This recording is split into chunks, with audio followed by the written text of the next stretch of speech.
SEO isn't dead, it's evolving. I know we commonly say that, but it's branching out into different forms of SEO. SEO, kind of like PPC, is a broad term, but you can get into some more specifics with SEO, like AEO and GEO and SGE, if you still want to refer to it as that. But being able to shift and adapt accordingly and optimize for different facets of SEO, that is all under the SEO umbrella. A lot of these changes are like significant, and you can see a lot of volatility in search results pages and traffic dips and so forth. But if you kind of look back in hindsight, every major change, Google has shifted according to search behavior or user behavior, right? And with AI, what you get is more, usually it's top of the funnel users, which is not bad, but you gotta align the strategy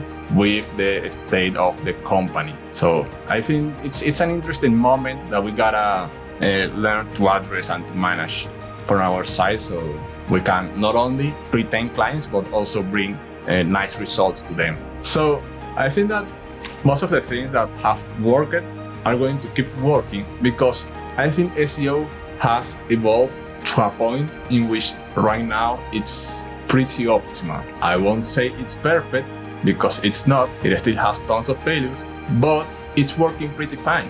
You know, it's like when you have an old car that hasn't worked for tons of years, and you start fixing, adjusting, and you replace the motor, you replace the engine, you replace the wheels, and maybe the car is not looking well. It still have the issues with the paint or whatever, but it's working. You know, you can ride it.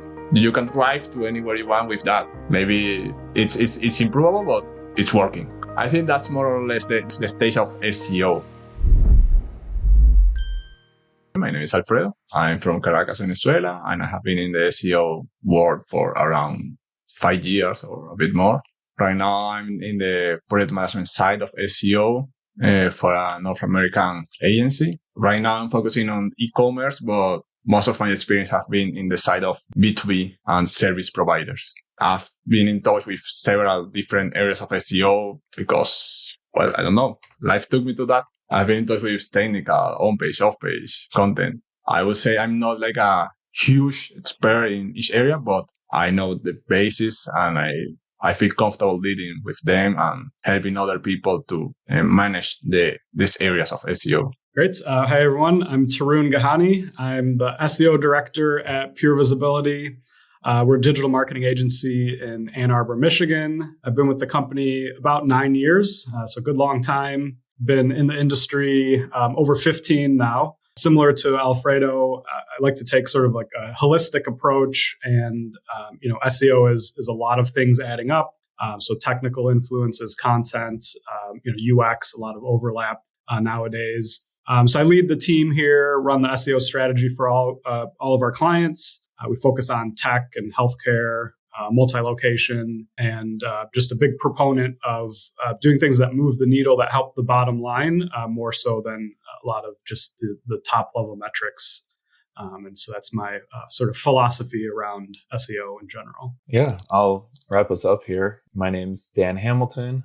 I am the director of SEO at Zero Gravity Marketing, a digital marketing agency based out of Connecticut. Same thing here. We do B2B, e-commerce. I've been in the space for about 6 years, right out of college, actually. Just love the competition and growing nature of SEO. And similar to everyone else here, I take that holistic approach, just taking it a step further with figuring out how to leverage SEO with other channels like paid resources and email marketing, social, a real omni-channel approach. It's worked really well for our company. And I love opportunities like this just to collaborate with other colleagues and figure out how we can all grow as SEOs, and especially in such a rapid evolving space. It's really worthwhile just picking each other's brains, brainstorming ideas, and that's how we can grow as individuals and SEOs. Ooh, I can start here because I really have a strong opinion on that. But SEO isn't dead. It's evolving. I know we commonly say that, but it's branching out into different forms of SEO. SEO, kind of like PPC, is a broad term, but you can get into some more specifics with SEO, like AEO and GEO and SGE, if you still want to refer to it as that. But being able to shift and adapt accordingly and optimize for different facets of SEO, that is all under the SEO umbrella.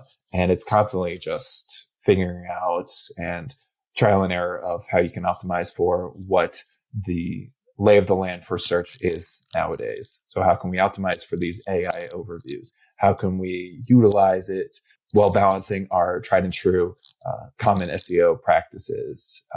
So no, SEO isn't dead. It's just common evolving as it has been for the past 20 plus years. Yeah, absolutely. I mean, I agree 100%. It's evolving just like it has been for 20 years. I mean, if you think back, any major algorithm update, there's always chatter like, oh, SEO is dead. This is throwing a wrench in, how we do things, how we approach, marketing in general. But Dan, as you mentioned, it's like, you think back when mobile devices just became popular, or you go back even further with some of like the Penguin and Panda updates and the helpful content updates. Yes, a lot of these changes are like significant, and you can see a lot of volatility in search results pages and traffic dips and so forth. But if you kind of look back in hindsight, every major change, Google has shifted according to search behavior or user behavior. Right, as we're all adopting smartphones, then mobile first index or mobile rendering became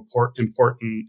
Dan, as you just mentioned, now that we have all these AI overviews, how people consume the SERP is changing. So then, as website owners, as marketers, we need to adapt as well. But at the end of the day, there's so much overlap and intertwining between other marketing initiatives and user experience, and it's essentially, if we can move away from SEO as its own thing because it overlaps within so much, as I mentioned, and think about like, where are people searching, what platforms are they using, you can make the argument that, being found on social is search engine optimization, being found within the AI tools and so forth. So it's evolving. I don't think it'll die anytime soon. And then, another little piece I'll just add in is, if you think about Google as the market, dominant force, as a publicly traded company, they're trying to make money. Primarily, they get the revenue through ads. So they need search to continue to stay afloat as a company. And they're just so large that I don't see that changing anytime soon.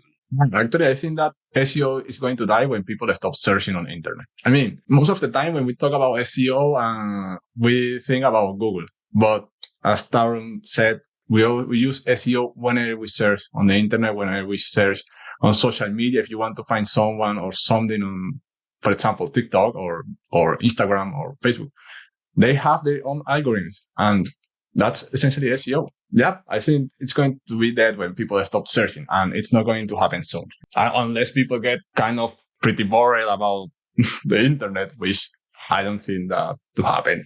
Because it's not only a matter of entertainment, but nowadays SEO and internet, it's part of our daily life. If we want to search for a service, for a product, for a provider, if we want to have opinions, we go into the internet, and the only way to find that is SEO. I mean, if you want to be the one that shows up in the first position regarding a product, service, opinion, comment, whatever, you better rely on one of us to get to that position.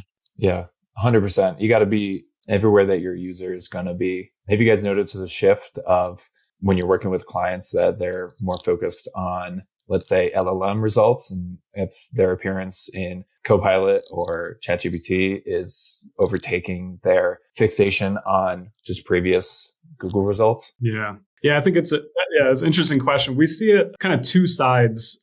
One, we're seeing a lot of new prospective clients coming in asking, how do we get more visible in AI and the LLMs? And then a lot of our current clients, maybe not a lot, but a good portion of them, we're getting a drop in organic traffic, which we see across industry. And I'm sure you both are experiencing this on some level too, where even if you're ranking the same position for keywords, you're going to get less traffic because of AI overviews and people just that shifting behavior of not clicking through on results. So it is kind of, we're seeing it from both sides. I don't know. I feel a lot of the same efforts and actions you would take to rank in traditional search on Google organic are going to help you and do help you within LLMs to a certain point. There's some nuances, some differences here and there. But yeah, definitely there's a shift in that conversation where more and more people are asking about it and wanting to, rightfully so, be visible within these AI tools. Yeah, definitely. Actually, this weekend I was talking with my girlfriend, which also works on SEO, and we were talking about it. And we say like, hey, do you remember when in 2020 people barely know what SEO was, and you had to convince clients like, hey, no, SEO is valuable. You can improve your revenue through SEO. And at the end of 2021 and early 2022, the ChatGPT 3.5 got live, and everybody was like talking about it, but most clients were like, yeah, but I'm not sure if I want to get related to AI, because I'm not sure if this is going to be right or if it's going to be useful. We even had to convince our own managers those days that there was like an opportunity on using ChatGPT. And obviously in those days, ChatGPT was supposed to not have access to the internet. We all know that they didn't, but I mean, it was something had to happen, getting AI into the internet and starting to get a key role on searches. And right now, it's awesome because most of the clients come to you asking on how to show up as a result in the LLMs. And what I usually say right now is that we are all learning how to do it. That it's not like an absolute guide on how to, but we'll have the basics, some proven elements, like if you have your site properly optimized regarding the content and accessibility, increases chances of showing up in different LLMs, not only ChatGPT, but also Gemini and wherever. Also, what I try to do with clients and teach the customers and teach the clients that, okay, yeah, AI is crucial. We are all in this hype moment, but we gotta keep our feet over the earth. We gotta have cold head, think wisely, because AI is obviously it's important, but is it adequate to your business state? I mean, do you really want to attract top of the funnel people right now, or you want to focus on bottom of the funnel people? And with AI, what you get is more, usually it's top of the funnel users, which is not bad, but you gotta align the strategy with the state of the company. So I think it's an interesting moment that we gotta learn to address and to manage from our side, so we can not only retain clients but also bring nice results to them. Yeah, absolutely. And that's why SEO isn't dead. Like you said, clients are interested in learning about how can I appear in these LLMs? How can I get these AI overviews? And unique thing that I love is that everyone's starting in the same position of every business, company, entity is in this together of this is all new to us, but it's up to us as SEOs and digital marketers to say, hey, let's take that next step and learn more about it and try to optimize. And it's going to be a lot of trial and see what works, what doesn't. I know I've been adding a lot more schema and being able to add that structured data. I've been seeing some increases in our overall search appearance.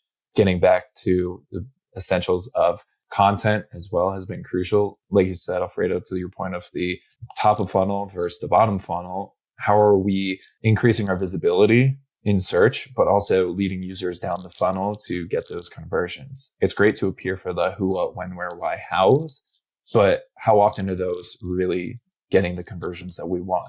Unless page views are your primary focus, it's let's get those form submissions, let's get those purchases, and really focus on what the KPIs are and try to optimize for those accordingly. Yeah, that's a good point. It's like, what's your return on an investment, but what's your return on effort too? Mm-hmm.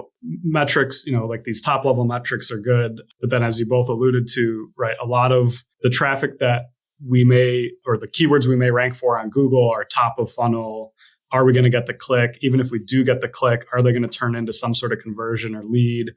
Most likely no, or it's a very, very small percentage. So then similarly, what kind of effort do we want to undertake to be visible in AI if that end result is not a conversion? It's still good and still important, but we just also need to shift that mindset or shift that talking point to say, okay, we do want to be visible, but we also maybe we want to double down on middle and bottom of funnel content and keywords within Google, because AI overviews and et cetera are taking away that top of funnel, that visibility. So let's put our effort in middle and bottom of funnel for traditional Google search, and then shift our top of funnel focus to the AI platforms. But the caveat or the sort of asterisk there is kind of what we were talking about a few minutes ago, where maybe a few years back when ChatGPT was first released to the public, it was very early. People didn't quite yet understand how many people are going to adopt and adapt and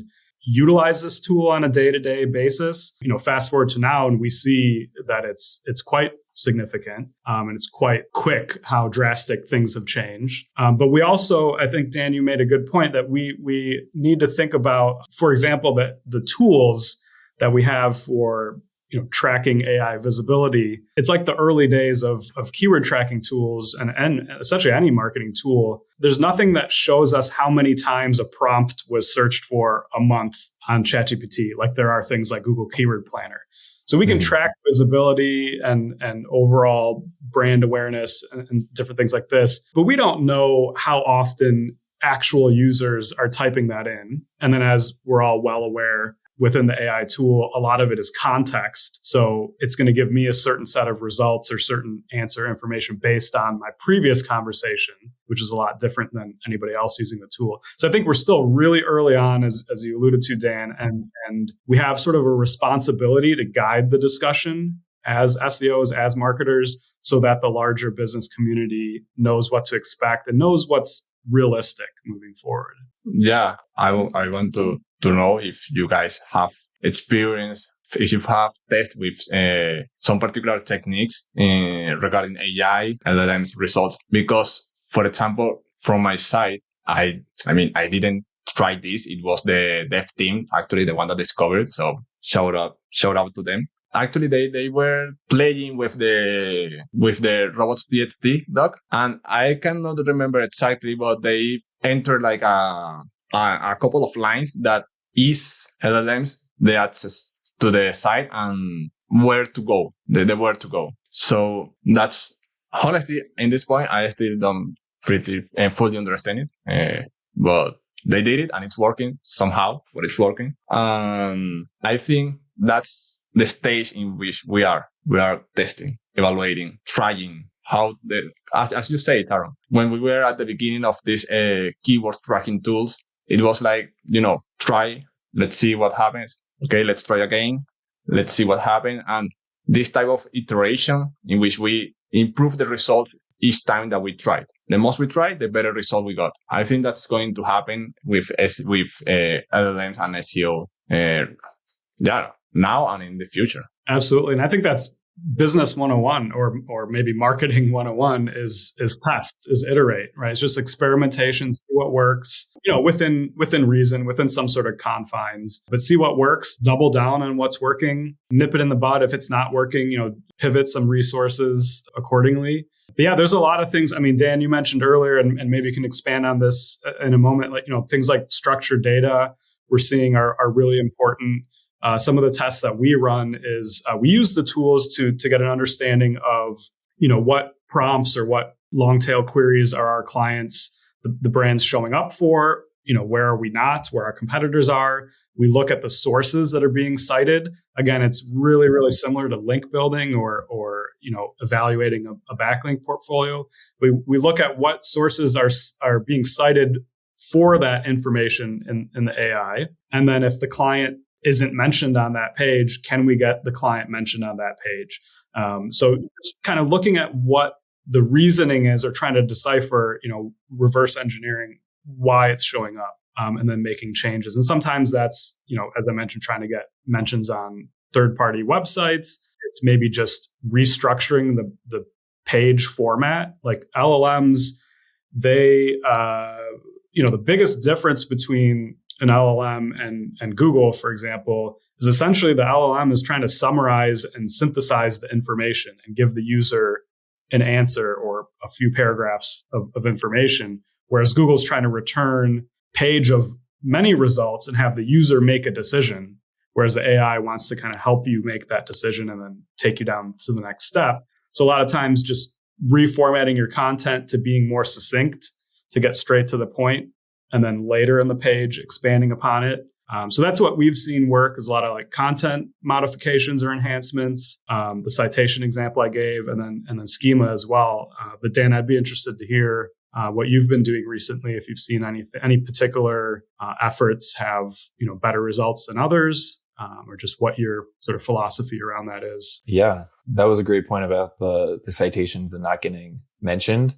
I use that same principle, but usually for AI overviews, especially with content, like those top of funnel queries, because majority of the time, those AI overviews are coming from informational queries. So I'll do some testing as well, and I'll type in some of those long tail queries. And if we're not appearing, I'll do the drop down and figure out what exactly is Google verbatim saying they're going to incorporate. So if I'm curious, how to cook a pizza, and it lists step by step how to make dough, or the key benefits, or calories in it, anything that you could think of that those results are populating, write for it, because it's Google literally saying, hey, here's what's going to populate in terms of additional headers that you can write about. Develop and refine your content to cater to that. Supplement it with that schema. Same principle with the LLMs. If you're looking at some of those long tail keywords or questions within it, what are your competitors doing, or who's getting those links that you're not? And do a competitor analysis, figure out what are you missing, how can you refine it. That's the main point, but also it's important to not veer from traditional SEO methods as well. They've worked for countless years and they still hold great value. It's just keeping those in mind and shifting to the way that users are searching nowadays. Doing a lot of technical modifications as well. Do you have a strong site performance? Is your mobile speed up to date? Do you have all the links that you need in your sitemap? Is that up to date? Do some technical audit as well, just to make sure that all your pages are properly crawled, indexed, especially those, I call them bread and butter pages, but your top priorities, your services or collections, depending on your business. What are your primary pages? And focus on those first that carry the most amount of weight, and then optimize accordingly. Yeah. I just want to reiterate something you said, Dan, because I think it's important. Like, we shouldn't veer away from what's working. Like, what's worked for so many years, optimizing websites, arguably it all still works today. We're just adding on another layer or making some tweaks according to, what we see resulting in these AI platforms. But it's not an entirely new playbook. It's really a lot of the same fundamental, foundational methods and efforts that are going to get you returns. One piece I wanted to add too is something, I forget what you mentioned, but it made me think of, when you think about an AI and just the utility of it as a user, you enter in some information and you expect some results, right? In Google, we could enter in a keyword, look at the results, and then expand, the people also ask, or look at related queries. And that, obviously there's tools that make that a lot easier at scale. But what that's giving you is a lot of related information, right? The strings, not things, or whatever the phrase is, entity relationships. In AI, we still want all of that to help us sort of outline the structure of the page or the content and, headings and subheadings, and make sure the content is comprehensive or satisfies, that need based on the research we do. Like you gave the how to cook a pizza example. But then also another thing we can think about is if a user is saying how to cook a pizza and the AI is going to give whatever results, whatever information it gives, what is that mindset of the person at that point? After they've been taken from point A to point B, where is point C? And after I know how to cook a pizza, what is my next step in that process? And so if my original piece of content can also address that, I think you'll have a good higher potential of being visible within the LLMs because they're already doing that for the user. So if our content or our pages can help that path, help the user down that path, I think it's more likely to be seen as relevant and useful to these LLMs. And the other interesting thing is that at the end of the day, Alfredo, I think you mentioned this earlier, like ChatGPT is using SERP API and crawling, scraping Google. So a lot of what works in Google, we know is going to work potentially in ChatGPT just because it's crawling Google. So it's a lot. And what is it trained on? It's information that exists on the web. So there's a lot of overlap there. Yeah, actually, it's funny because these days I was reading a kind of article that did another SEO guy expert, and he was talking about the new SEO for AI and what you need to do to show up in the LLM's results. And I read it. It was nice. But what I thought was, this is all life SEO. I mean, answer first. Yeah, answer first has existed for the last, 10 years? Avoid hiding critical information behind tons of JavaScript or CSS code. Yeah, that has always been a good practice. Create a content that addresses most user doubts, most user questions. So I think that most of the things that have worked are going to keep working because I think SEO has evolved to a point in which right now it's pretty optimal. I won't say it's perfect because it's not. It still has tons of failures, but it's working pretty fine.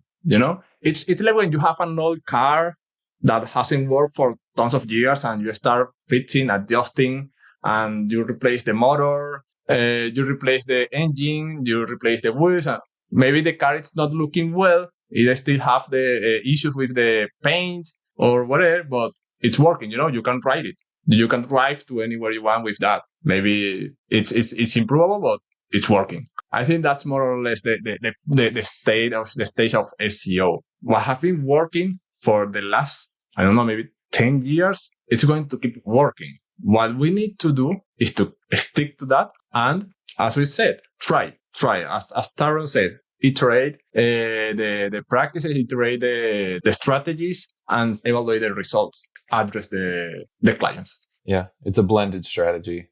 Take what worked previously, take what your clients are really focused on, their business objectives, and take the way that the world of search has evolved and try to blend all of it together to see success.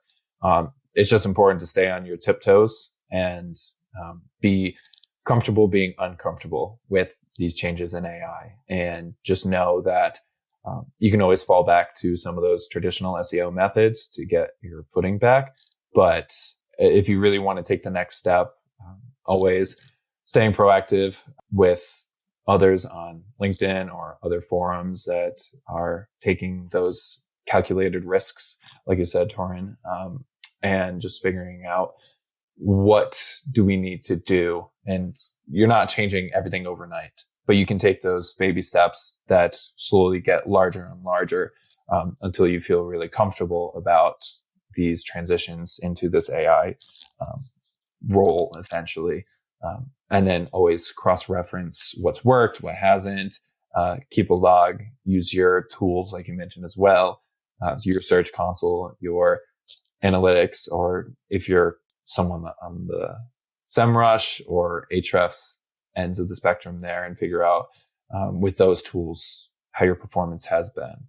Yeah, I'm wondering both your opinions. When we're talking about AI, right? Obviously, and how things are shifting and changing, and then as you just mentioned, Dan, how do we keep abreast or keep testing and move forward with things that are working? How do both of you balance, like, when we have people wanting like quick wins or expecting like immediate results, but then this adage has always been, SEO is a long-term game.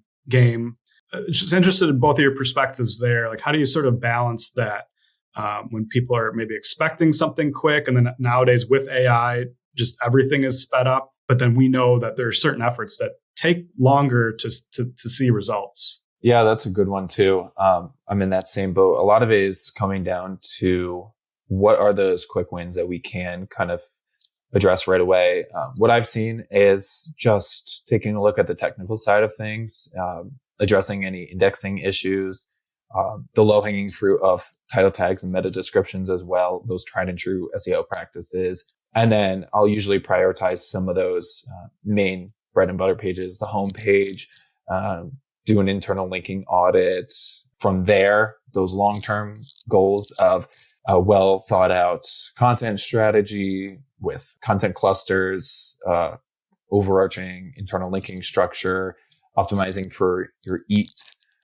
Those will come, but showing those quick wins of, hey, we optimized those traditional SEO practices. We updated some of those technical wins, because if you're having pages that have the no index tag that shouldn't, or vice versa, making those adjustments can just start to get the wheels turning and get your attention to Google a lot faster, so that you're more likely to be crawled and indexed on a more frequent basis, as opposed to kind of Google putting you by the wayside because you really haven't paid any of that SEO attention prior. Yeah. Actually, what I like to do, in addition to what Dan said, because what he mentioned is essentially the 101 of SEO. But also something that I like to do is to babysitter the client. It's like talk with the client, explain in easy to understand words, avoid jargon, because most of the time clients get confused when we start talking about HTML, CSS, JavaScript code. I like to avoid that. And what I do is I essentially educate the client and say, I know you want results fast, but you gotta know how SEO works and why it takes some time. And something that helped me a lot is when I show them, I cannot remember the name at this point, but this guide created by Google in which they explain that changes take around 3 months to get indexed or to get sensed by the algorithms, because they need to make sure that it's stable. There is a whole page from Google dedicated to that. And when I show that to the clients, they get like, okay, so it's something from Google. This is how it works. And they get more into the SEO work, and they get to know what happened from this side. And usually what I try to do is to take up optimizing what is already working in some way. For example, if I audit the side of a client, and well, it happened recently with a client that said printing supplies for the printing industry in general. I audit the site and I said, okay, I can notice that you haven't optimized your site from the SEO perspective, but you are already getting not only clicks, but you are already getting conversions coming from certain collection pages and from certain products. So if that's happening, let's optimize those first, and then we move on with the other ones. And in that optimization, what I usually do is that I hit the basic ones that Ben mentioned: title tags, description tags, headers, and the content. If there are no technical issues that may be causing indexation problems, I go straight to that, because usually that's where clients fail the most. And if we optimize, at least experience has taught me that we get nice results with that. So that's my approach. I try to take the client into the work. They get to understand what is happening and focus on what's already working. Yeah. Yep. No, I think that's great. It's a balance of education, as you mentioned, and then tackling like some of the advanced technical efforts that Dan mentioned, because it is our role to explain what we're doing, not only just getting the results, but making sure we have buy-in. Because I like what you said, Dan, earlier, and maybe it's something a lot of us do, but it works, right? Where you tackle some of the technical issues, the broken links, the pages that are no index that should be indexed, or vice versa. Our approach also here at Pure Visibility, we look at what we call like low-hanging fruit or the quick wins. Are there pages, like after we get through the technical review and implement any maybe, like really important things that are affecting crawlability or indexability.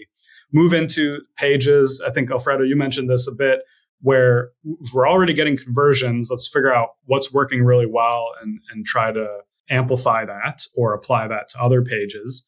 But then also, are there pages that are ranking maybe position 5 to position 15 in Google? We know Google looks at those pages as relevant, as authoritative, but they maybe just need some little boost or some tweak or enhancement to get it a little bit higher up, in top 5 results. And you take those wins and those results and show the client that, hey, we've done X, Y, and Z.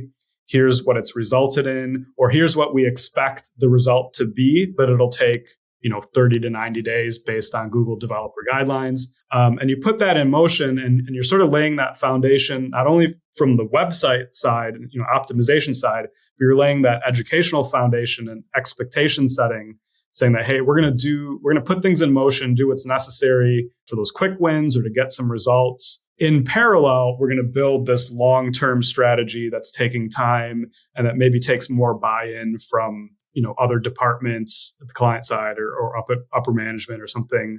I always like to think of, it's almost like building a house. You're going to start with the foundation. You're not going to create the sign on the door or whatever the content is. I guess first you're going to pick a location, right? Location. But then you're going to build a solid foundation. And once that's solidified, once that's proper, then you're going to build up and expand out. So I think it's vital, to start with some of those technical items that you mentioned, Dan, and then kind of go from there. Yeah, it's so funny you say the house. I use that analogy all the time, but especially with technical, because the foundation is the technical side of things. And if you don't have a strong foundation and it's crumbling, you can't build your first story or your second story, your garage, whatever. That's like your on-site, your off-site, anything like that. And so, that analogy, that's funny you mentioned that. I love what you said about setting expectations too. At Zero Gravity, that's what we pride ourselves on, is just transparency and setting those expectations of this is a long-term game. You'll see dividends for sure. We can adjust some of that low-hanging fruit, like you mentioned as well. But once you start to really see and set that strong foundation, you can build upon it, and the results are going to become greater and greater as well. Yeah, it's like compounding interest, right? Like dividends, compounding interest. Effort you take now will reap reward into the future. Absolutely. Sure. Thank you, Aaron. Good discussion, guys. Yeah. Thank you, guys. Thank you.